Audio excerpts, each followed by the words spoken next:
বীরের স্প্যারো লেখনীতে Salma Chowdhury ebook version পর্ব সংখ্যা 6। সমাজের মানুষ যখন জিজ্ঞেস করবে ছেলে কেমন, আমার শ্বশুর যেন এক কথায় বলতে পারে মনের মতো। এই ব্যবস্থা তো আমাকে করতেই হবে। আবির কলিং বেল চাপতে হালিমা বেগম দরজা খুলে দিলেন। আবিরকে দেখে হেসে বললেন, মাশাআল্লাহ, এখন কত সুন্দর লাগছে তোকে। সকালে কিভাবে এসেছিলি, দেখতে কেমন লাগছিল? আবির মৃদু হেসে জবাব দিল, তাড়াহুড়া চুল কাটার সময় পাচ্ছিলাম না। মোজাম্মেল খান ভেতর থেকে ডাকলেন, কে এলো? আবির। আবির ভেতরে ঢুকলো, কোমল গলায় সালাম দিল। মোজাম্মেল খান সালামের উত্তর দিতে বললেন, শুনলাম সকালে এসেছো, খাওয়া দাওয়া হয়েছে? দুপুরে খেয়েই বেরি হয়েছি। আপনি খেয়েছেন চাচ্চু? না, এখনো খাওয়া হয়নি, ভাবলাম তুমি এলে একসাথে খাবো। আবির হাতে থাকা ঘড়িটাতে সময় দেখতে ব্যস্ত কণ্ঠে বলল, সরি, আমি বোধহয় ফিরতে একটু বেশি দেরি করে ফেললাম। না না, কোনো সমস্যা নেই, তুমি ফ্রেশ হয়ে আসো। আবির ঘাড় কাত করে সম্মতি দিল। তানভীরের রুমে যেয়ে আগে মেঘের রুম।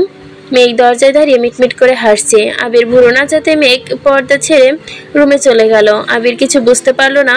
ফ্রেশ হয়ে আসতেই তানভীরও চলে এসেছে। তিনজন একসাথে খেতে বসলো। মোজাম্মেল খান ডাকলেন, মেঘ। মেঘ সহসা রুম থেকে বেরিয়ে এলো। মোজাম্মেল খান বললেন, আমাদের সাথে বসো। মেঘ শীতল কণ্ঠে বলল, তোমরা খাও, আমি আম্মুর সাথে খাবো। মোজাম্মেল খান জোর করলেন না। হালিমা বেগমের হাত থেকে তরকারির বাটি নিল মেঘ। আব্বুর প্লেটে খানিক তরকারি দিয়ে আবিরের কাছে গিয়ে দাঁড়ালো। ধীর গলায় বলল, আপনাকে দেই? আবির বাটির দিকে তাকিয়ে পাশোপাশ মাথা নেড়ে বলল, না, আর কিছু নিব না। হালিমা বেগম গর্জে উঠলেন, কি বলছিস? কিছু নিবি না মানে? তোর জন্য এত আয়োজন করলাম। আবির কণ্ঠ খাদে নামিয়ে বলল, আমি তোমাকে দুপুরেও বলেছিলাম এত রান্না করো না মামুনি। মোজাম্মেল খান বলে উঠলেন, এই রেসিপির নাম কি? খেতে খুব ভালো লাগছে। মেয়ে খুশিতে গদগদ হয়ে বলল, এটা রুই মাছের কোপ্তা। মোজাম্মেল খান আবিরের উদ্দেশ্য করে বলল, আবির তুমি একটু নাও, ভালো খেতে। আবির মৃদু হেসে বলল, আমার সত্যি খিদে নেই চাচু, বন্ধুদের সাথে দেখা হয়েছিল, ওরা জোর করে এটা ওটা খাইয়ে দিয়েছে। আচ্ছা। তানভীর স্পষ্ট চোখে তাকিয়ে বলল, আমাকে দিবি না? অবশ্যই। মেঘ দ্রুত তানভীরের কাছে এগিয়ে গেল। তানভীর কেউ খুব প্রশংসা করছে। আবিরের খাওয়া প্রায় শেষ। তানভীরের মুখের প্রশংসা শুনে মোজাম্মেল খান বললেন, দেখতে হবে না মেয়েটা কার? আমার মেয়ের হাতে জাদু আছে, যা রান্না করে তাই ভালো হয়, লক্ষ্মী মেয়ে আমার। তানভীর আবারও অবাক চোখে প্রশ্ন করলো, সত্যি বনু, এটা তোর রেসিপি? মেঘ লাজুক হেসে উপর নিচে মাথা নাড়লো। আবির উঠতে যাবে এমন সময় এই কথা শুনে ধপ করে বসে পড়লো। হালিমা বেগম বললেন, মেঘ বাইরে থেকে এসে বায়না ধরলো আবির ভাইয়ের জন্য স্পেশাল আইটেম বানাবে। আমিও না করিনি, কিন্তু আবির তো টেস্টি করলো না। আবির করুণ চোখে তাকালো। মেঘ রান্না করেছে জানলে তো আগে খেয়ে নিত, কিন্তু এখন কি হবে? আবির গলা ঝোলে স্পষ্ট কণ্ঠে বলল, আমি বুঝতে পারিনি, সরি, এখন দে, খেয়ে নিচ্ছি। মেঘ নিস্তব্ধ চোখে তাকালো। কয়েক সেকেন্ড নীরব থেকে হঠাৎ বলল, কোনো প্রয়োজন নেই, আপনার খাওয়া শেষ, আপনি এবার যেতে পারেন। আবির চোখের ইশারায় আবারও বুঝলো। মেঘ পাত্তা না দিয়ে উল্টো ভেঙচি কাটলো। তানভীর আবিরের দিকে এক নজর দেখে মেঘকে উদ্দেশ্য করে বলল, বনু দিয়ে দে, এমন করিস না, দিয়ে দে। সরি ভাইয়া, আমার রেসিপি যেমন হোক সে খাওয়াবো না। আবির অশান্ত কণ্ঠে আওড়ালো, দিবি না? না। মোজাম্মেল খান ও হালিমা বেগম দুজনেই মেঘকে জোরাজোরি করলো, কিন্তু মেঘ নাছোড়বান্দা, সে নিজের সিদ্ধান্তের বাইরে যাবে না। চাচু আর মামুনির সামনে আবিরও বেশি জোর করলো না। হতাশ ভঙ্গিতে কিছুক্ষণ তাকিয়ে চুপচাপ উঠে গেল। তানভীর খাওয়া দাওয়া শেষ করে রুমে ঢুকলো। আবির চোখ বন্ধ করে বিছানায় বসে আছে। তানভীর রুমে ঢুকেই মস্করা করে বলল, ভাইয়া কি যে মিস করলে? আবির চোখ মেলে তাকালো, নিরেট কণ্ঠে বলল, সব দোষ তোর। বা ভাই বা, কথা নেই বার্তা নেই, সব দোষ আমার। সব আমার ঘাড়ে কেন দাও? আবির আর কিছু বলল না। খানিকক্ষণ বাদে মেয়ে গেল দরজায় দাঁড়িয়ে, এই যে আপনাকে ডাকছে। কে? আব্বু। আবির ঝটপট উঠে গেল। মোজাম্মেল খান সোফায় বসে পত্রিকা পড়ছিলেন। আবির যেতেই বললেন, বসো। আবির পাশের সোফাতে বসলো। মোজাম্মেল খান মৃদু স্বরে জিজ্ঞেস করলেন, কি করছো ইদানিং? নতুন বিজনেস শুরু করেছি, এভরিথিং। আমার দুইটা ফ্রেন্ডও আছে, অন বেস্ট গুড। চাকরি করার ইচ্ছে নেই আমার, তাই নিজে ব্যবসা শুরু করেছি। বলল, ভালো। আবির মাথা নিচু করে ঠোঁট হেসে টেনে বলল, আমার পড়াশোনার সাথে এদেশের চাকরিগুলো খুব একটা ম্যাচ করে না। এদেশে জব সেক্টর বুঝে প্রিপারেশন নিতে নিতে অনেক সময় লেগে যাবে, আমার ধৈর্য খুব কম। মোজাম্মেল খান মৃদু হেসে বললেন, কেন, কেউ কি তাড়া দিচ্ছে? আবির লাজুক ভাব নিয়ে তাকালো। চাচুর এমন প্রশ্নের কারণ খুঁজে পেল না। তার মনে ঠিক উত্তর দিল, আপনার মেয়ে আমার স্বপ্নে এসে তাড়া দেয়। মোজাম্মেল খান পুনরায় বললেন, তোমার লাইফ, তোমার সিদ্ধান্ত, কিন্তু তুমি চাইলে আমাদের ব্যবসায় জয়েন করতে পারো। আমাদের চিন্তা ভাবনা তো ইয়াং জেনারেশন মতো হবে না। তুমি তানভীরকে দায়িত্ব নিয়ে কোম্পানি নতুনভাবে পরিচালনা করতে পারো। আবির ধীর কণ্ঠে বলল, আমরা কি আপনাদের মতো দায়িত্বশীল হতে পারবো? কেন পারবে না? আমি কি সব পারতাম না? তো ভাইজান আমাকে সবকিছু হাতে কলমে শিখিয়েছেন। একবার না পারলে বারবার চেষ্টা করতে থাকবে। আজ গোটা কোম্পানি আমার দায়িত্বে, তেমনি চেষ্টা করলে তুমি একদিন সফল হবে ইনশাল্লাহ। আবির মুচকি এসে বলল, ইনশাআল্লাহ, দোয়া করবেন চাচু।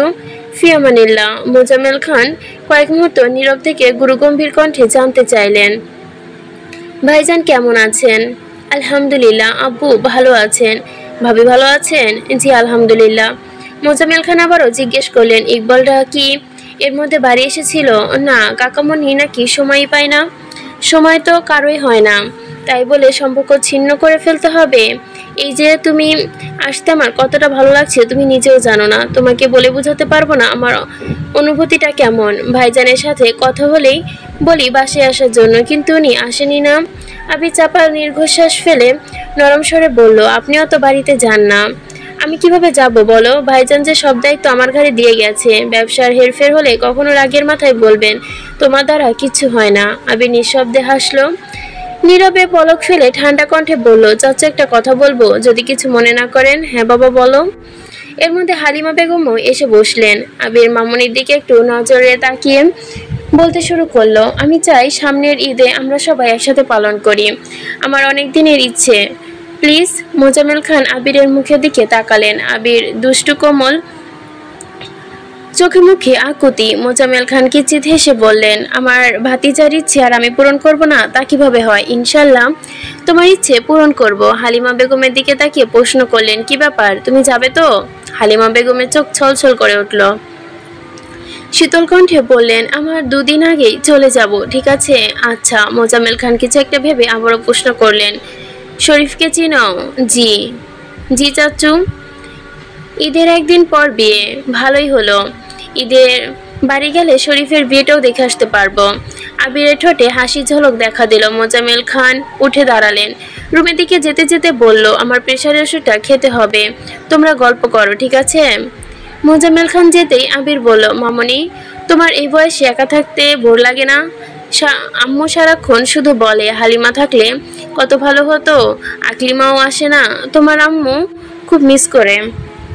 হালিমা বেগম এক পর্যায়ে কান্না শুরু করে দিলেন। কাঁদতে কাঁদতে বলতে লাগলেন, জানিস একা থাকলে আমার কান্না আসে, বড় আফার সাথে কাটানো দিনগুলোর কথা খুব মনে পড়ে। তবুও বিদেশে চলে গেলি তুই, মেয়ে স্কুলে কলেজে প্রাইভেট সব কিছু এদিকে কাছে হয়, সেজন্য আমরাও চলে এলাম। মেয়েটার মাঝে অসুস্থ হয়ে গেল, এত দূরে জার্নি করতে কষ্ট হয়, তাই বাধ্য হয়ে তোর চাচ্ছু এখানেই চলে আসলো। এদিকে ইকবালের কাজের চাপ বাড়লো, ঢাকা আসতে পারে না, আর আকলিমাদের নিয়ে চলে গেল এখানে। সবকিছু কেমন এলোমেলো হয়ে গেছে। ভাইজান আর বড় আফা এক বড় বাসায় থাকতে পারে না, সারাক্ষণ কল দিয়ে কান্নাকাটি করে, তোর কথা মনে পড়ে, আমাদের কথা মনে পড়ে। এসব থেকে দূরে সরাতে ভাইজান হুট করে গ্রামের বাড়ি করার সিদ্ধান্ত নিল।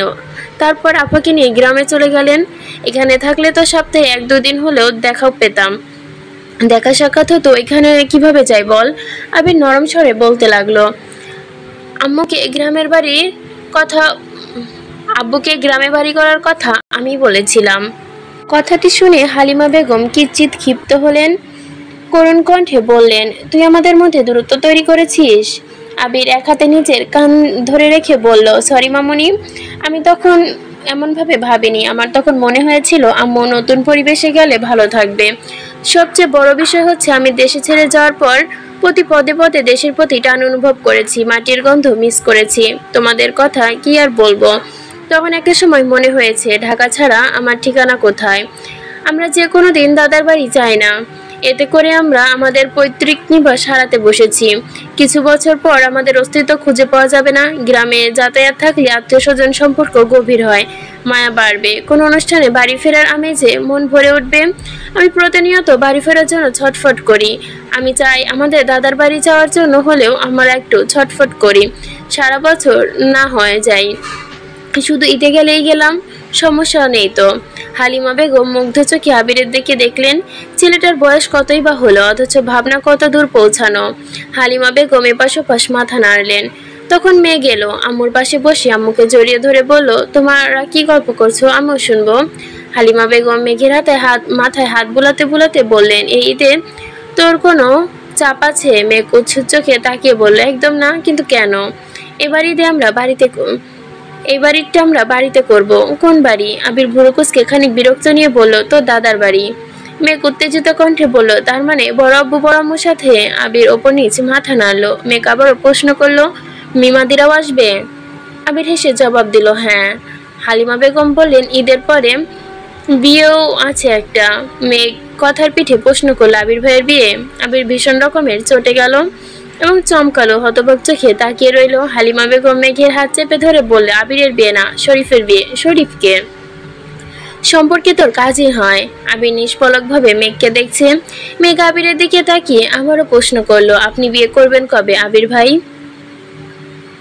মেঘের এমন প্রশ্ন শুনে আবিরের মুখ ভার হলো, দু চোখ বন্ধ করে চাপা নিঃশ্বাস ছাড়লো। গুরুগম্ভীর কণ্ঠে জবাব দিল, জানি না। আবিরের উত্তরে মেঘ মনে ধরল না, মলিন কণ্ঠে শুধালো, আপনার বিয়ের কি আমাকে দাওয়াত দিবেন না? মামুনির সামনে কি বলবে বুঝতে পারছেন। এদিকে হালিমা বেগম মেঘকে থামানোর চেষ্টা করছেন। আবির রাজভারী কণ্ঠে বলল, তোকে ছাড়া আমার বিয়ে অসমাপ্ত থাকবে। আবিরের কথা শুনে মেঘের দুই অধর দুদিকে সরে গেল, চোখ দুটো বড় বড় করে তাকালো। আবির কয়েক সেকেন্ড বিরক্ত নিয়ে আবারও বলল, তোর জন্য স্পেশাল কার্ড পাঠাবো, চিন্তা করিস না। হালিমা বেগম উঠে গেলেন, যেতে যেতে বললেন, অনেক রাত হয়ে যাচ্ছে, ঘুমাতে যা তোরা। মেঘ বলল, আবির ভাই এসেছে এতদিন পর, একটু গল্প করি। আচ্ছা। হালিমা বেগম চলে গেলেন। আবির মেঘের দিকে তাকিয়ে ধীর গলায় বলল, তুই খুব স্বার্থপর। কেন? কি করেছি? আবির উত্তর দিল না। মেঘ আবারও প্রশ্ন করলো, আমি আপনার সাথে কি করেছি? আবির ছোট করে বলল, তুই ভেবে দেখ। আমি কেন বলবো? মেঘ মনমরা কণ্ঠে বলল, ভেবেছিলাম আপনার সাথে গল্প করব, কিন্তু আপনার কথাবার্তারা সুবিধা না, গল্প করা সম্ভব না বোধহয়। আবির দুপা উঠিয়ে বসলো, সোফার কর্নিশ টেনে নিজের কোলে রাখলো, কোনো এর সাহায্যে কুশনে ভর দিয়ে থুতনিতে হাত ঠেকালো। মেঘের চোখে চোখ রেখে অস্পষ্ট কণ্ঠে বলল, বল, শুনছি। আবিরের নিষ্পলক চোখের চাউনি প্রতিবারের মতো এবারও মেঘের মনের ভেতর স্রোত বয়ে গেল। মেঘ নাকি প্রেম, নাকি মায়া, নাকি কোনো বন্ধনে জড়িয়ে যাচ্ছে মেঘ। আবির মুগ্ধ দৃষ্টিতে মেঘকে দেখছে। মনে হচ্ছে সময়টা হঠাৎ থমকে গেছে, পৃথিবীর সব কোলাহল শূন্য রূপ নিয়ে এসেছে। মেঘের পৃথিবীর সব কোলাহল শূন্য রূপ বয়ে আসছে। মেঘ গভীরভাবে দু চোখে চাহনি ক্ষীণ হলো, ঠোঁটে মৃদু হাসি ফুটলো। আবিরের মন মস্তিষ্কে কেবল মেঘের আনাগোনা চলছে। পাখার বাতাসে উড়ছে থাকা চুলের প্রতিটি ভাঁজ আবিরের বন্দি করে রেখেছে মেঘের চোখে। মেঘের মোহমায়ায় আবদ্ধ আবির। মেঘ নিরস কণ্ঠে বলল, আবির ভাই। আবির তখনও ঘরে আটকে আছে, ভুরু জোড়া কুচকানো, শুধু চোখের চাহনি, মনকণ্ঠে শুধু বলে উঠল, এই হুঁতে যেন এক আকাশ সম ভালোবাসা, আবেগ, অনুভূতি মিশে আছে। মেঘ আতর্কিত কণ্ঠে আবিরের মুখে তাকালো। মায়া জড়ানো কণ্ঠে আটকে গেল মেঘের মন। এই মোহমায়া সোনার কণ্ঠে শোনার জন্য মেঘের আমৃত্যু আবির ভাই ডাকবে। আবির ভাইয়ের প্রতিত্ব শুধু বললেই চলবে। এসব ভেবেই মেঘের ঠোঁটের কোণে হাসি ফুটে উঠল। আবির সহসা গম্ভীর কণ্ঠে জানতে চাইল, ডাকলি যে, কিছু বলবি? আবিরের কণ্ঠে মেঘের আনন্দিত কল্পনার অবসান হলো। জীবক নামালো আবিরের অভিমুখ থেকে, উষ্ঠপুট নেড়ে নম্রভাবে শোধালো, ভালো আছেন? আবির নিষ্পলক কণ্ঠে বলল, ভালো, কিন্তু আপনাকে দেখে ভালো মনে হচ্ছে না। কেন? মনে হচ্ছে ডিপ্রেশনে আছেন। আবির নিঃশ্বাস গাঢ় হলো, হৃদস্পন্দনের প্রতিটি ধ্বনি বলে দিচ্ছে, এই তো সেই রমণী যার জন্য অপেক্ষা ছিল প্রতিটি প্রহর। আবিরের ঠোঁট কিঞ্চিৎ প্রসারিত হলো, ফুটে উঠল হাসি। আস্তে করে বলল, তুই ভালো আছিস? মেঘ হাস্যোজ্জ্বল জবাব দিল, বিন্দাস। আমার ভালো থাকার অন্যতম কারণ হলো আমার কোনো ডিপ্রেশন নাই, বুঝছেন? আবির ছোট করে বলল, আমার জন্য ডিপ্রেশন শব্দটা খুবই নগণ্য। কেন? কিসের এত ডিপ্রেশন? তুই বুঝবি না। আমি কি বুঝি না সে সম্পর্কে আপনার কোনো ধারণাই নেই। আমি চোখ দেখলেই মনের কথা বলতে পারি। আবির প্রশস্ত চোখে তাকিয়ে বলল, আমার চোখের দিকে তাকিয়ে বল, আমার মনে কি চলতেছে। মেঘ কিছুটা ঝুঁকে চোখ বড় বড় করে তাকালো। সেকেন্ডের কাঁটা যেতে যেতে মিনিটের কাঁটা ক্রস করবে। কিন্তু মেঘের দৃষ্টি অনড়, বিজ্ঞের ন্যায় তাকিয়ে আছে, কপালে কয়েক স্তর ভাঁজ পড়ল। আবির উদ্বিগ্ন কণ্ঠে শুধালো, বুঝতে পেরেছিস? মেঘ সঙ্গে সঙ্গে হাত উঠিয়ে আবিরকে থামিয়ে বলল, যে গভীর ভাবনায় মগ্ন। বোঝালো সে গভীর ভাবনায় মগ্ন। আবিরের ঠোঁটে হাসি ফুটলো, নিঃশব্দে হেসে নিল। আরো কয়েক মুহূর্ত এভাবেই কেটে গেল। মেঘ দীর্ঘশ্বাস ফেলে বলতে শুরু করলো, আমি যা বুঝলাম। আবির কথার সঙ্গে তাল মিলিয়ে বলল, কি বুঝলি? আপনার মনের মধ্যে একসঙ্গে অনেক কিছু ঘুরপাক খাচ্ছে, আর একটু পরপর একটা ভাবনা আরেকটার সাথে ধাক্কা খাচ্ছে। এমনভাবে চলতে থাকলে কিছুক্ষণ পর তাদের মধ্যে সিরিয়াসলি ঝগড়া শুরু হবে। তখন কিন্তু আপনি বিপদে পড়বেন। আবির ঠিকমতো বুঝতে পারলো না, চিন্তিত কণ্ঠে জিজ্ঞেস করলো, কে ঝগড়া করবে? আপনি বুঝেননি? আবির মাথা নেড়ে না বলে। মেঘ ফোঁস করে শ্বাস ছেড়ে বলতে লাগলো, আপনার মাথায় এখন চিন্তা, যেমন একটু আগে আব্বু আম্মুর সাথে কথা বলছিলেন সেসব, আবার রেসিপি ট্রাই করতে দেয়নি সেই একটা কষ্ট, বন্ধুদের সাথে আড্ডা দিতে এসেছেন তাদের চিন্তা, বাড়িতে বড় আব্বু বড় আম্মু তাদের চিন্তা। সবশেষ মেঘ থামলো। আবির ভুরু কুঁচকে প্রশ্ন করলো, সবশেষ কি? প্রেমে ধোঁকা খাওয়ার কষ্ট মানে? মেঘ তানভীরের রুমের দিকে একবার দেখলো, তারপর মাথা ঝুঁকিয়ে ফিসফিস করে বলল, আপনি যে প্রেমে ধোঁকা খেয়েছেন সেটা আমি ভালোভাবেই বুঝতে পেরেছি। না হয় এমন দেবদাস চেহারায় আপনাকে কোনোদিনও ছিল না আমার কাছে স্বীকার করতে পারেন। বিশ্বাস করুন, আমি কাউকে বলবো না। আমাকে শেয়ার করলে আপনার মনটা একটু হালকা হবে। আবির মুখ গম্ভীর হলো, কণ্ঠস্বর ভারী হলো। মেঘের কথা একেবারে আস্তে করে বলল, একটা কাপ চা হবে? এক্ষুনি আনছি। মেঘ একটু ছুটে রান্নাঘরে গেল, চায়ের কাপের পানি বসিয়ে হঠাৎ কিছু একটা ভেবে ড্রয়িং রুমের দিকে ছুটলো। আবির সোফায় হেলান দিয়ে বসে আছে, দেখতে প্রায় কিউট লাগছে, চোখ সরাতে চাইছে না। যেমন লম্বা তেমনি বডি ফিটনেস, গায়ের রং উজ্জ্বল শ্যামলা হলেও দেখতে রাজপুত্রের মতো। চাপদারি একটু চুলের স্টাইল দেখে কেউ ফিদা হয়ে যাবে, কিন্তু এমন ছেলেকে কেউ ধোকা দেয়? এমন একটা ছেলে যদি আমায় ভালোবাসতো, আমি সব ছেড়ে ছুড়ে চলে যেতাম তার প্রেমে ডুব দিতে। আকস্মিক হুঁশে ফিরল মেঘ, আহম্মক ভাবনার কথা মন থেকে বের করে নিজের মাথায় নিচে কাঁটা দিল। ফিসফিসিয়ে বলল, ছি মেঘ, ছি, তুই এসব কি ভাবছিস? উনি তোর ভাই। মেঘ তৎক্ষণাৎ চা বানাতে মনোযোগী হয়। মিনিট দুয়ের মধ্যেই চা নিয়ে এলো। আবিরকে এসে এক কাপ চা দিল, নিজেও নিল এক কাপ, নিয়ে বসলো আবার সোফাতে। আবির চায়ে চুমুক দিয়ে ডাকলো, মেঘ। জি। প্রেম সম্পর্কে তোর ধারণা কি? গাছের পাতা। আবির ভুরু কুঁচকে শুধালো, সূক্ষ্ম নজরে তাকিয়ে প্রশ্ন করলো, মানে? প্রেম মানে গাছের পাতা, ছাগল পেলে ছাড়ে না। আবির ক্ষীণ হেসে বলতে শুরু করলো, তোর কথাতে ধরেই নিলাম প্রেম মানে গাছের পাতা। এর ব্যাখ্যা দে। একটা গাছ যখন ছোট থাকে তখন তার পুষ্টি দরকার, পুষ্টি বেশি পেলে গাছের পাতাগুলো সুন্দর আর সতেজ হয়। তেমনি প্রেমের প্রথম অর্থ যত্ন। যত্নে রাখতে জানলে গাছের পাতার মতো প্রেমটাও সতেজ হয়। গাছের পাতা যেমন নির্দিষ্ট কিছু কাজ আছে, তেমনি বিজ্ঞানীদের ভাষায় সালোক সংশ্লেষণের মাধ্যমে খাদ্য উৎপাদন করে, শোষণ, বাষ্পমোচন, আরও কি কি। একটি বৃক্ষকে টিকিয়ে রাখার জন্য এগুলো পাতার দায়িত্ব, ঠিক তেমনি সম্পর্ক টিকিয়ে রাখার জন্য দায়িত্ববোধ থাকতে হবে। তার মানে প্রেম মানেই হচ্ছে দায়িত্ববোধ, প্রেম মানেই শ্রদ্ধা, প্রেম মানেই সম্মান। ভালোবাসার মানুষের মধ্যে সম্মান না থাকলে সেই ভালোবাসা কোনোদিনও স্থায়িত্ব পায় না, পাতাতেও নেই। আমার একটা গাছ যখন ছোট থাকে তখন পাতাগুলো নিজেদের মতো জন্মায়, বৃদ্ধি পায়। একটা সময় পর গাছ পরিপক্ক হয়, পাতাগুলো তেমন কচি থেকে বড় হয়, অতঃপর বৃদ্ধ হয়ে একসময় ঝরে পড়ে। পাতার জন্ম মৃত্যু পুরোটাই বিশ্বাসের জোরে, কারণ গাছ তাকে টিকে থাকার মতো সাপোর্ট দিবে এই আশা থাকে পাতার মনে। তেমনি প্রেম মানে বিশ্বাস, বিশ্বাস ছাড়া প্রেমের অস্তিত্ব খুঁজে পাওয়া যায় না। আবির থামলো, মেঘ হা করে তাকিয়ে আছে।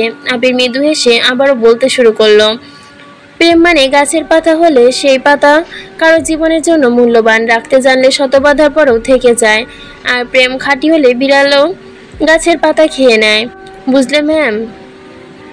মেঘের চোখে মুখে বিস্ময়। আবিরের মুখে ম্যাম ডাক শুনলে অনাবিল হাসি ফুটে ওঠে তার ঠোঁটে। নরম স্বরে বলল, আপনার ব্যাখ্যা শুনে আমি নির্বাক হয়ে গেলাম। এভাবে বললে বিড়াল কেন, আমি নিজে গাছের পাতা খেয়ে নিব। আবির নীরব হেসে বলল, তোকে পাতা খেতে হবে না। সরি আবির ভাই। কেন? আমি আপনাকে রেসিপি ট্রাই করতে দেইনি, তাই আন্তরিকভাবে দুঃখিত। আপনি একটু অপেক্ষা করুন, আমি এক্ষুনি আসছি। আবির বারণ করতে নিল, কিন্তু মেঘ সেসবে পাত্তা না দিয়ে আবারও রান্নাঘরে ছুটল। ছোট বাটিতে করে তরকারি এনে আবিরের সামনে রাখলো, আস্তে করে বলল, খেতে দেয়নি বলে আবার কখনো হয়তো আমাকে কত কি শোনাবেন। আবির মৃদু স্বরে বলল, আমি বলবো না আমি। তানভীর রুম থেকে বেরিয়ে এলো। আবির মেঘের সাথে কথা বলছে দেখে গলা খাকারি দিল। আমি কি আসতে পারি? জবাবে মেঘ বলল, তুমি অলরেডি ড্রয়িং রুমে দাঁড়িয়ে আছো ভাইয়া, আসো গল্প করি। আবির বলল, তোকে না ডেকে চা খেতে নিলাম। তানভীর বলল, আমি রাতে চা খাই না, বনু খুব ভালো করেই জানে। আবির মলিন কণ্ঠে বলল, তোর বোন তোর ব্যাপারে জানলে এটা খুব স্বাভাবিক ব্যাপার। আমার বোন হলে অবশ্যই আমার ব্যাপারে সব জানতো। তানভীর মেকি স্বরে বলল, তোমার তো বোন আছেই। বোন প্লিজ, অন্য কিছু? আবির বক্র দৃষ্টিতে তাকিয়ে প্রশ্ন করলো, কে? তানভীর মুখে হাত চেপে বিড়বিড় করে বলল, মালা। আবির ক্রোধাতীত আখিতে তাকালো। মেঘ সঙ্গে সঙ্গে প্রশ্ন করলো, মালাকে ভাইয়া? আবির রাগান্বিত কণ্ঠে হুঙ্কার দিল, কেউ না। ভাইয়া বলো না, কে মালা? তানভীর আবিরকে এক নজর দেখলো। ভাইয়ার মামাতো বোন। মেঘ খানিকটা ভেবে হঠাৎ চেঁচালো, ও হ্যাঁ, মনে পড়েছে, অনেক আগে একবার আমাদের বাসায় এসেছিল। আবির উদ্বিগ্ন কণ্ঠে বলল, তোদের বাসায়? না মানে খানবাড়িতে, যখন আমরা সবাই এক বাড়িতে থাকতাম। তানভীর নরম স্বরে বলল, সেদিন শুধু খুব সুন্দর ছিল। মেঘও বলল, আমরা চাইলে আবারও 100 হতে পারি। আবির তানভীর দুজন একসাথে বলে উঠল, কিভাবে? এই যে আমরা 3 জন আছি, এখন কাকামণিকে কল দেব, তারপর মিমার আদি দুজনকে ভিডিও কলে আসবে। এত রাতে সজাগ আছে কি? মেঘ আবারও বলল, থাকবে না কেন? ওরা অনেক রাত করে ঘুমায়, আমার সাথে মাঝে মাঝে রাতে কথা হয়, তারা কল দিচ্ছি। মেঘ ফোন অন করে রুমে চলে গেল। ফোন এনে সঙ্গে সঙ্গে কল করলো। কাকামণির সাথে একটু একটু কথা বলে মিমার আদির সাথে কথা বলতে লাগলো। মিমা আবার 9ম শ্রেণীতে পড়ে। চিকন চাকন গায়ের রং, ফর্সা চুলগুলো কাঁধ পর্যন্ত, হাসতে গালে অল্প স্বল্প টোল পড়ে। মেঘ হাসি মুখে জানতে চাইলো, কেমন আছিস? ভালো আছি আপু, তুমি কেমন আছো? আলহামদুলিল্লাহ। কি করছিস? টিভি দেখছি। তুমি কি করছো? গল্প করছি। কার সঙ্গে? কার সঙ্গে না বলে কার কার সঙ্গে বল। মিম সরল কণ্ঠে আওড়ালো, কার কার সঙ্গে? মেঘ আবির আর তানভীরের দিকে ফোন এগিয়ে দিল। মিম পেছনে ছিল আদি। হঠাৎ আবিরকে দেখে মিম ধাক্কা দিয়ে ফোনের কাছে ছুটে এলো, আহ্লাদি কণ্ঠে ডাকলো, ভাইয়া। আবির হাসলো, শান্ত কণ্ঠে জানতে চাইলো, কেমন আছিস ভাই? খুব ভালো। তুমি আমাদের বাসায় কবে আসবে? কোথায়? সিলেটে? হ্যাঁ, মিমোর সঙ্গে বলল। ভাইয়া তোমরা আসো না, এখানে অনেক সুন্দর সুন্দর জায়গা আছে, একসাথে ঘুরবো নে। তানভীর পাশ থেকে বলল, কই মিম, তুই তো আমাকে কোনোদিন দাওয়াত দিলি না। মিম ঠান্ডা কণ্ঠে বলল, তোমাকেও কতবার বলেছি, তুমি একবারও দেখতে আসনি। আব্বুর মুখে শুনেছি তুমি বন্ধুদের সাথে ঘুরতে এসেছিলে, আব্বুর সঙ্গে নাকি তোমার দেখা হয়েছিল, কিন্তু তুমি আমাদের বাসায় আসোনি, তাই তোমাকে আর বলিনি। তখন সময় পাইনি রে, সত্যি বলছি, বন্ধুদের সাথে গিয়েছিলাম, ওদের রেখে একা গেলে কেমন দেখায় না। আচ্ছা সরি। আবির বলল, আমরা আসবো না, এবার পার্লামেন্ট তোদের নিয়ে আসার ব্যবস্থা করব। আদি চিৎকার করলো, কিভাবে? ঈদে বাড়ি আসবি না? ব্যাগ গোছা। আদি ছুটতে গেল, নিজের স্কুল ব্যাগ নিয়ে এসে আবিরকে দেখিয়ে বলল, এই যে দেখো, এখনই গুছিয়ে ফেলেছি। আচ্ছা। মিম শীতল কণ্ঠে বলল, তোমরা সবাই একসাথে গল্প করছো, অথচ আমি আর আদি কত দূরে, ভালোই লাগে না? মেঘ বলল, মন খারাপ করিস না, আর তো কয়েকটা দিন, খুব তাড়াতাড়ি দেখা হবে আমাদের। প্রায় 15 থেকে 20 মিনিট মিম আদির সাথে কথাবার্তা বললো ফোনে। আচমকা তানভীর ডাকলো, বন্ধু। বলো। তোর বান্ধবীর সাথে কথা হয়েছে? বুঝলাম না, এখানে প্যাচ লাগলো কিভাবে? আচ্ছা, আমি প্রথম থেকে আরেকবার পড়ি। মেঘ বলল, মন খারাপ করছিস কেন? আর তো কয়েকটা দিন, খুব তাড়াতাড়ি দেখা হবে আমাদের। প্রায় 15 থেকে 20 মিনিট মিম আর আদির সঙ্গে কথাবার্তা হলো ফোনে। ফোন ডাকলো, তারপরে আচমকা তানভীর ডাকলো, বন্ধু। বলো। তোর বান্ধবীর সাথে কথা হয়েছে? বন্যার সাথে? হ্যাঁ। না কেন? তানভীর বলল, ও এখানে বন্ধু না বনু হতো, এই জন্য হচ্ছে লাইনটা মিলাই ফেলছি। এখানে বন্ধু লেখা আছে, এখানে হচ্ছে বনু। তারপরে মেঘ বলছে, বলো। দেন তানভীর বলছে, তোর বান্ধবীর সাথে কথা হয়েছে? বন্যার সাথে? হ্যাঁ। না কেন? তানভীর বলল, তোর বান্ধবী আমাকে কল দিয়েছিল। মেঘ কপাল কুঁচকে প্রশ্ন করলো, কি বলেছে? তোর কথা জিজ্ঞেস করলো, বাসে এসেছিস কি না তাই জিজ্ঞেস করলো। ওর বোনের বিয়ে নাকি ভেঙে গেছে এটাও বলল। মেঘ চাপা নিঃশ্বাস ছেড়ে বলতে লাগলো, বৃষ্টি আপু খুব ভালো, যেমন নম্রভদ্র তেমনই শান্ত। বন্যাকে দেখো না, একদম ওর মতো। বন্যার তো রাগ আছে, বৃষ্টি আপু রাগও কম। সারাদিন বকবক করে, একটা ধমকও দিবে না কখনো। পড়াশোনায় খুব ভালো, কিন্তু আপুর ভাগ্যটা হচ্ছে মন্দ। এত চেষ্টা করেও চাকরি হচ্ছে না। এদিকে আঙ্কেল একবার স্ট্রোক করেছে, এমত অবস্থায় উনি চাকরি চাচ্ছেন বৃষ্টি আপুর বিয়েতে দিয়ে দিতে। মধ্যবিত্ত পরিবার ওদের, আঙ্কেল ছাড়া কেউ নেই। হৃদ এখন অনেক ছোট। সব মিলিয়ে আঙ্কেল খুব টেনশন করছে। এদিকে যারা আপুকে দেখতে এসেছিল আসার আগে বলেছে তাদের কিছু লাগবে না, শুধু ভদ্র মেয়ে দেখলেই হবে।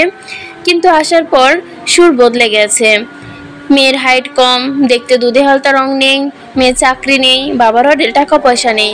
তাদের ছেলের সাথে নাকি কি এই মেয়ে চায় না। তাদের ছেলে পড়ার মতো সুন্দর, সেই ছেলের পাশে নাকি পরি ছাড়া কাউকে মানায় না। তারপর যদি ঢাকা শহরে একটা ফ্ল্যাট, ছেলের প্রাইভেট কার, মেয়ের ঘর সাজানো, যাবতীয় জিনিস দিতে রাজি না হয়, তাহলে আর কিভাবে হবে? তানভীর আবি দুজনের দাঁত কিরমির করে। আবির গম্ভীর কণ্ঠে বলল, ওই ছেলের ঠিকানা থাকলে দিস, দেখা করে দেখি। কোথাকার রাজপুত্র আর কোন দেশের রানী পাওয়ার যোগ্যতা রাখে? তানভীর সহসা বলে উঠল, কি লেভেলের নিকৃষ্ট মানসিকতার মানুষ হলে এ ধরনের কথা বলতে পারে? আমরা তাদেরকে দেখার খুব ইচ্ছা। মেঘ বলে, কথা শেষ হয়নি। তারপর শোনো, ছেলের এক মামা এসেছিল, উনি আপুর এসএসসি, এইচএসসি, স্নাতকোত্তর সব সার্টিফিকেট, মার্কশিট পরীক্ষা করেছে। এমনভাবে যাচাই বাছাই করছে মনে হচ্ছে উনি চাকরির ইন্টারভিউ নিচ্ছে। সব ঠিকঠাক থাকলে এখনই চাকরি দিয়ে দিবে। সে না হয় বাদই দিলাম, ছেলের মা মাঝখান থেকে কি বলে জানো? কি? দুজনেই দৃষ্টি নিরেট। মেঘ ঢোক গিলে ধীর কণ্ঠে বলল, আমি আর বন্যা সিঁড়ির দিকে দাঁড়িয়ে আছি। ছেলের মা আমাদের দিকে তাকিয়ে হঠাৎ আমাকে ইশারা করে বলল, এই মেয়ে আমার খুব পছন্দ হয়েছে, আমার ছেলের সাথে বেশ মানাবে।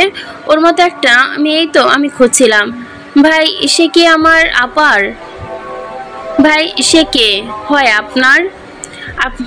তারপর আঙ্কেল রাগে বললেন, ধরে নিন আমার ওই মেয়ে। কি বলতে চান বলুন। তারপর ভদ্রমহিলা বলল, আপনার এই মেয়েকে আমার ছেলের সাথে বিয়ে দেন, আমরা কিছু স্যাক্রিফাইস করতে পারি। ধরুন প্রাইভেট কার বা ফ্ল্যাট, এটা দিলেন না? প্রাইভেট কার আর ফ্ল্যাট দিলেই হবে, তারপর আর কিছু নিলাম না। মেঘ একটু থামলো। আবিরের দু চোখে অগ্নি ঝরছে, চোয়াল শক্ত, ভেতরে ভেতরে আগে কটমট করছে। চোখ দুটো রক্তবর্ণ ধারণ করেছে, কপালের দুপাশে শিরা ফুলে উঠেছে, কণ্ঠস্বর দ্বিগুণ ভারী হয়ে আছে। তারপর কি? মেঘ জিভ দিয়ে ঠোঁট ভিজালো। আবিরের রাগান্বিত স্বর শুনে কথা আটকে গেছে তার। তানভীর চোয়ালে গম্ভীর্য, দুপাশে মুখের দিকে তাকিয়ে মেঘ বলল, থাক, আর কিছু বলবো না, যা হয়েছে হয়েছে। বিয়ে ভেঙেছে, খুব ভালো হয়েছে। আমি আর বন্যার খুব করে চাচ্ছিলাম বিয়েটা ভেঙে যাক। আবির গম্ভীর কণ্ঠে শোধালো, তারপর কি মেঘ? মেঘ কপালে ভাঁজ ফেলে বলল, তারপরও আপনি একটু ভেবে দেখুন। আঙ্কেল তখন ভীষণ ডেকে গিয়েছিল, ইচ্ছামতো কথা শুনিয়ে বের করে দিয়েছে। হয়েছে শান্তি? আবির দীর্ঘশ্বাস ফেলে বিড়বিড় করলো। কোন পরিদিকে নজর দিয়েছে এটা তাদের না বুঝতে পারলেও শান্তি হবে না। মেঘ জানতে চাইলো, কি বললেন? আবির বলল, তোর বান্ধবীকে কল দিয়ে বায়োডাটা দিতে বল। রাতের মধ্যে বায়োডাটা আমাকে দিবি, ওই ছেলেটার। কেন? আপনি কি করবেন? শুধু শুধু ঝামেলা করতে চাইছেন তাই না? ঝামেলা কি দেখেছিস? ওই কুলাঙ্গারের সাহস দেখবো না আমি? ওর কলিজা কত বড় দেখতে হবে না? তানভীর আবিরের হাত চেপে ধরে নরম স্বরে বলল, ভাইয়া তুমি একটু শান্ত হও। তুই আমাকে শান্ত হতে বলছিস? তানভীর মেঘের দিকে তাকিয়ে শক্ত কণ্ঠে বলল, তোকে আগে বারণ করেছিলাম যেতে হবে না, অন্য কোনো দিন যাস, তুই কথা মানলি না। আমি কি করব? তারা শেষরায়, তা আমার কি দোষ? আবির আর কথা বললো না, রাগে ফুসতে ফুসতে রুমে চলে গেল। মেঘ নির্বাক চোখে সেদিকে তাকিয়ে থেকে শুধালো, আবির ভাইয়ের কি হলো? তানভীর নিজেকে সংযত করলো। মেঘের সাথে এমন উল্টাপাল্টা আচরণ ভাইয়া নিতে পারে না, তার জন্য রেগে গেছে। তুই টেনশন করিস না, ঘুমাতে যা। মেঘ ফোনের স্ক্রিনের দিকে তাকিয়ে দেখলো সত্যি অনেক রাত হয়ে গেছে। গল্প করতে করতে কখন যে এতটা বেজে গেছে বুঝতেও পারেনি। মেঘ নিচের রুমে চলে গেল, তানভীরও নিচের রুমে গেল। নাস্তার টেবিলে মোজাম্মেল খান, আবির, তানভীর, মেঘ সবাই উপস্থিত। শান্ত সৃষ্ট পরিবেশ, সবাই নিজের মতো নাস্তা করছে। ফাঁকে ফাঁকে মোজাম্মেল খান একটু একটু খুনসুটি করছে। আবিরের ছোটবেলা, তানভীরের ছোটবেলা নিয়ে গল্প করছে। আবিরের কথাবার্তার মেঘের বিন্দু মাত্র মনোযোগ নেই। সে একটু খাচ্ছে আর বারবার আবিরকে দেখছে। আবিরের মেজাজ এখনো ঠান্ডা। মোজাম্মেল খানের সঙ্গে গল্পে মগ্ন, রাতে সব ভাবনা চিন্তা হয়তো ভুলে গেছেন। মেঘ চাপা নিঃশ্বাস ছেড়ে ফেলল। যাক বাবা, ওই বেটার কপাল ভালো, বেঁচে গেছে। দানবীর বলল, বনু ভার্সিটি যাবি না? যাব। এভাবে খেলে আজ আর যেতে পারবি না মনে হয়। মেঘ ভেঙচি কাটলো। আবির খাওয়া শেষ করে উঠে গেল। কিছুক্ষণের মধ্যে রেডি হয়ে রুম থেকে বের হলো। মোজাম্মেল খানকে উদ্দেশ্য করে বলল, চাচ্চু আমি অফিসে যাচ্ছি, সাবধানে যেও। আর হ্যাঁ, দুপুর দিকে সময় পেলে একবার আমাদের অফিসে এসো, কেমন? মেঘ হতাশ চোখে তাকিয়ে আছে। খুব আশা নিয়ে ভেবেছিল আজ আবিরের বাইকে করে ভার্সিটি যাবে, কিন্তু তার হলো না। মেঘ খানিক বাদে রেডি হয়ে বের হলো। প্রতিদিনের মতো রিক্সা নিয়ে ভার্সিটির উদ্দেশ্যে রওনা দিল। কিছু দূর যেতেই আবির আর রাকিব দাঁড়িয়ে আছে। মেঘ রিক্সা থেকে দুবার ডেকেছে, কিন্তু আবির শুনতে পায়নি। মেঘ ক্লাসরুমে চুপচাপ বসে আছে। কিছুক্ষণ পর মিষ্টি এলো। মেঘের পাশে বসে মধুসূরে ডাকলো, আপু, আপনি কি মাহাদিবা খান? মেঘ মেঘ আর চোখে তাকিয়ে প্রশ্ন করলো, কি সমস্যা? আপনি আমার সমস্যা, আপনার কথা ভাবতে ভাবতে আমি আমার বই খাতা ছিঁড়ে ফেলেছি। আপনাকে নিয়ে স্বপ্ন দেখতে দেখতে চোখের ঝাপসা দেখছি। আপনার কথা শুনতে শুনতে কানে উল্টাপাল্টা শুনছি। মেঘ তপ্ত স্বরে বলল, কি সব বাজে কথা বকছিস? পাগল হয়ে গেছিস? পাগল হয়নি, তুই পাগল হয়েছিস। এত রোমান্টিক সিচুয়েশনে টানা 4 দিন ভার্সিটি এলি না, বন্যাও আসে না 2 দিন ধরে। এদিকে মিনাজা তামিম নেটওয়ার্কের বাইরে, ওদের ফোন পর্যন্ত বন্ধ। আর সাদিয়া অসহায়ের মতো ঘুরতে থাকে আমার সাথে। মানে ওই দিন কি হলো কিছুই বুঝলাম না। মেঘ মৃদু স্বরে বলল, ওই দিনের কথা আমি ভুলে গেছি। তুই ভুল বা ভালো, কিন্তু আমরা বলতে পারিনি। গতদিন লিমন ভাইয়াকে দেখেছি, কি কিউট দেখতে। যত দেখছিলাম ততই আফসোস লাগছিল লিমন ভাইয়া তোকে ভাবি না ডেকে আমাকে জান বললে বোধহয় আমার ভালো লাগতো। একদমই না, লিমন ভাই এতটা কিউট না। আমি 2 দিন যাবৎ যাকে দেখছি তার তুলনায় লিমন ভাইয়া কিচ্ছু না। ফর্সা হলেই যদি সুন্দর হতো তাহলে মানুষ ভেড়ার প্রেমে পড়তো। তোকে যদি কেউ বলে তুই ভেড়ার মতো সুন্দর, তখন কি তোর ভালো লাগবে? মিষ্টি উত্তেজিত কণ্ঠে শুধালো, কাকে দেখেছিস তুই? মেঘ থেমে থেমে বলল, তোকে কেন বলবো, আছে কেউ একজন। মিষ্টি এসে বলল, ঠিক আছে, তবে লিমন ভাইয়ের সাথে আমার লাইন করিয়ে দে। আশ্চর্য, আমি কি প্রেমের মিস্ত্রি নাকি? বান্ধবীর জন্য মিস্ত্রি হলে ক্ষতি কি? তোকে লিমন ভাইয়া চেনে, এত সুন্দর করে কথা বলো সেদিন। আমার না হয় ওনাকে খুব ভালো লাগছে, দে না কিছু করে। আমার ভাই আমাকে মেরে ফেলবে। কেন? আমার সোজা কথা, আমি এসব কিছু পারবো না। তুই কেন কেন করে আমার মাথা খাস না। মিষ্টি মলিন কণ্ঠে বলল, আজ আমার জায়গায় বন্যা হলে ঠিকই করে দিতিস। আমরা তোর বেস্ট ফ্রেন্ড না তো, তার জন্য গুরুত্বহীন। তোরা যা ইচ্ছা তাই ভাবতে পারিস, আমার কোনো সমস্যা নেই। বনা ক্লাসে ঢুকে মেঘের পাশে বসলো। মেঘ বনার দিকে তাকিয়ে প্রশ্ন করলো, কি হয়েছে তোর? কিছু না। মন খারাপ? মন খারাপ আর কেনই বা হবে, তবে হ্যাঁ কিছুটা। মেঘ মুচকি এসে বলল, তোর মন খারাপের বিষয়টা আমার সাথে শেয়ার করলে তোকে একটা চকলেট দিব। চকলেট লাগবে না আমার, তাহলে কি লাগবে? বর্ণার নিমিষ কণ্ঠে বলল, ছেলে দেখ, বিয়ে করব। মানেটা কিছু না, 18 বছর ওপরে হয়ে গেছে, জাতীয় পরিচয়পত্র হাতে পেয়ে গেছি, তাই আপাতত বিয়েটা করা জরুরি। মেঘ চোখ টিপ টিপ করে তাকিয়ে মৃদুস্বরে বলল, আপুর বিয়ের আগে তুই বিয়ে করে নিবি? হ্যাঁ, আপু পড়াশোনা শেষ, ক্রমাগত চাকরির পরীক্ষা দিচ্ছে, আজ না হয় কাল ইনশাল্লাহ চাকরি পেয়ে যাবে। তখন এসব 3rd ক্লাস ছেলেরাই আমার আপুর মাথায় তুলে নাচবে। কিন্তু আমার এত ধৈর্য নেই, সবে মাত্র প্রথম বর্ষ, তবে স্নাতক শেষ করব, চাকরির প্রস্তুতি নেব। চাকরি নিতে নিতে কি হবে তার ঠিক ঠিকানে নেই। আমি আমার আব্বুকে হতাশ করতে চাই না। তার থেকে ভালো আমি ছেলে দেখে বিয়ে করে নিব, তারপর পড়াশোনা ছেড়ে হাড়ি পাতিল মাজবো। মেঘ মেকিস্বরে বলল, মোকলেশ দুলাভাই থাকতে অন্য ছেলে খুঁজতে হয় কেন? আজকে বিয়ের কথা পাকা করে ফেলবো, একদম চিন্তা করিস না। বনা চোখ রাঙিয়ে বলল, সবসময় ফাজলামি ভালো লাগে না মেঘ। মেঘ এবার সিরিয়াসলি কণ্ঠে বলল, শান্ত কণ্ঠে বলতে লাগলো, তোর আঙ্কেলের গর্ব।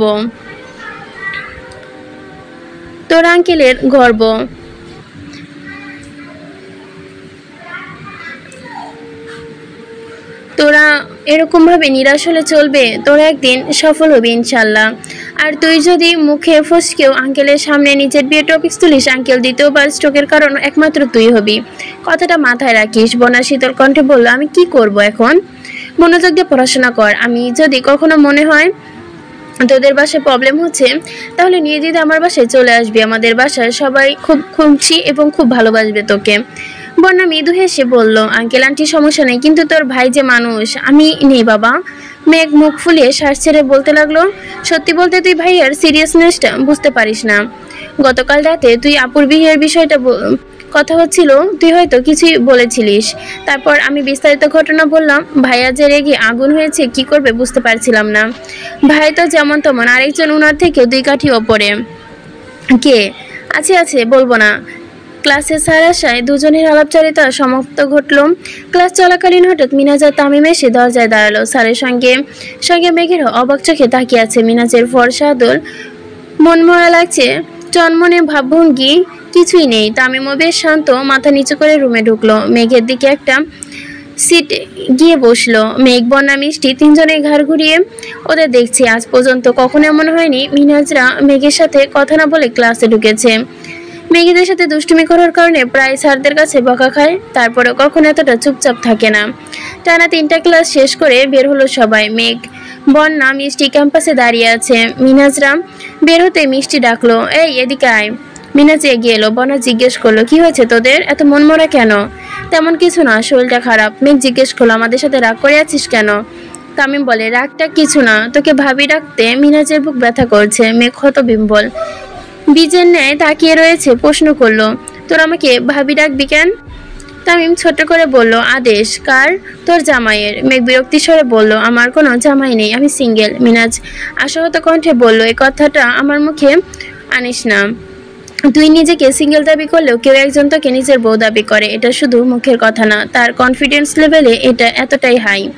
সে তোকে বউ বানিয়েই ছাড়বে। বনা গম্ভীর কণ্ঠে বলল, মজা করছিস? তোর আমাদের দেখে মনে হচ্ছে আমরা মজা করছি। শহরে এসে নতুন নতুন পাখনা গজিয়েছিল। ভেবেছিলাম ঢাকা শহরে মেয়ে পটিয়ে বিয়ে করে প্রেমের জালে ফাঁসিয়ে বিয়ে করে নিব। বন্ধু, প্রেম, ভালোবাসা সব শেষে একটা সংসার হবে আমাদের। কিন্তু ভাবিনি শহরের মেয়েদের দিকে তাকালে এতটা হিংস্রতা সহ্য করতে হয়। তাহলে হয়তো কোনোদিন তোদের দিকে তাকিয়েও দেখতাম না। তোদের সাথে কিছু করেছে?